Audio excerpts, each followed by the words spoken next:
How do you define a smart building? How do you define a smart building? Defining a smart building is very challenging because at last count I think there's been at least a dozen different definitions for what a smart building is, and no one seems to be in full agreement of what that is.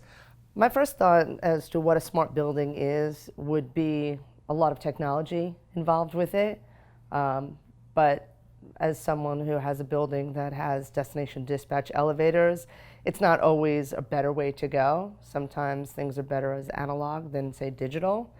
Well, a smart building certainly doesn't describe sort of every facet, I think, well enough, or at least the word smart may not describe it well enough. I think that what we have today are connected buildings. Buildings that have some layer of sensoring, so they're able to inform. So at the most fundamental level, you have connected place.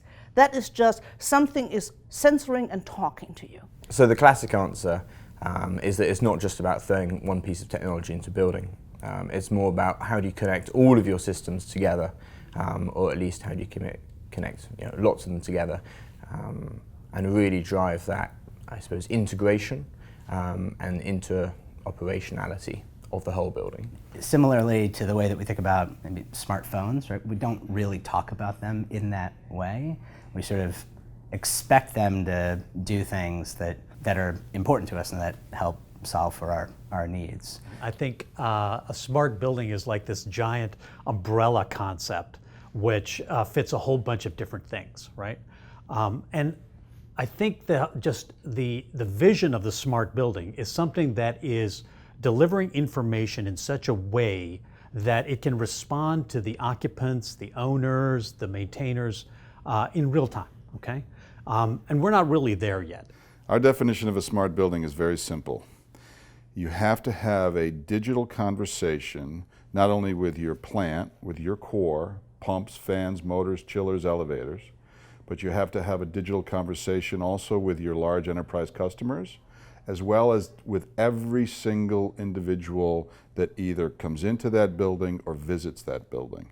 Brookfield has been very hesitant to come up with, or to agree with any of the definitions that are out there. And even we are very hesitant to even use the smart building moniker. We prefer kind of state-of-the-art building because it's constantly evolving. And what our thought process behind that is that the smart building, as best we can tell, seems to cater more towards the energy management building systems. And we feel like what we really want to put forward in the market is we have a state-of-the-art building that not only speaks to energy management and building efficiencies from that perspective, but also how the building is being programmed so it's most beneficial for the tenancy and the occupants in that building. I mean, a smart building, if we call it that, should be responsive, should make suggestions, should offer guidance on how to optimize its own performance, how to support the performance of the people who occupy and use it, but also to be able to utilize systems that make the experience of occupying that space more seamless, that reduce disruption, all of the things that kind of get in the way of our experience being full of friction, right, should eliminate those points of friction. At the next level, that sensoring is starting to inform us, so it's guiding. It's providing guidance as to what to do next. And so that includes anything from, again, the traditional energy management or HVAC controls, but also incorporating amenities, incorporating flexible workspaces, incorporating technologies that allow us to have better insight into how our buildings are being utilized, and other technologies that help us improve. Ultimately, that means that the data, this conversation, this correlation, this relationship has to be created in order ultimately so that data that's going back and forth between those three entities can be collected, can be directed, can be measured, managed, remembered, learned from, and then prescribed and predict ultimately patterns within that building so that you can deliver a level of product, a level of service, a level of comfort that people deserve and expect. And it has to do with the dissemination of sensor technology, right?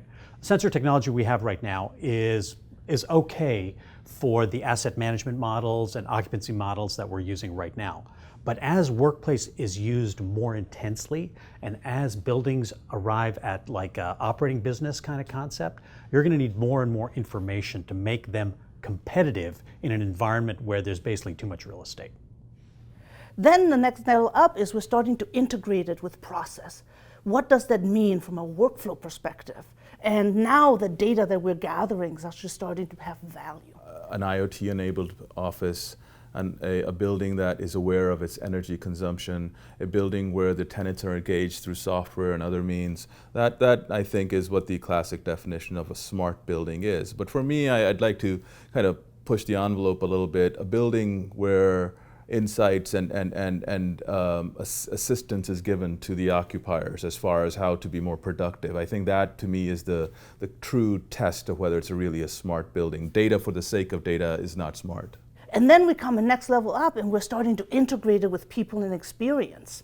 And at the highest level, I think, and this is where we're getting to not just smart place or smart workplace, but truly intelligent space, is when that technology and that data starts guiding us and starts differentiating the decision making that we do. For me, the real key condition is either that you're really driving a step change in efficiency in some way, or you're really driving a step change in user experience. And both of those sides hopefully then should be reflected in the wider value of the building.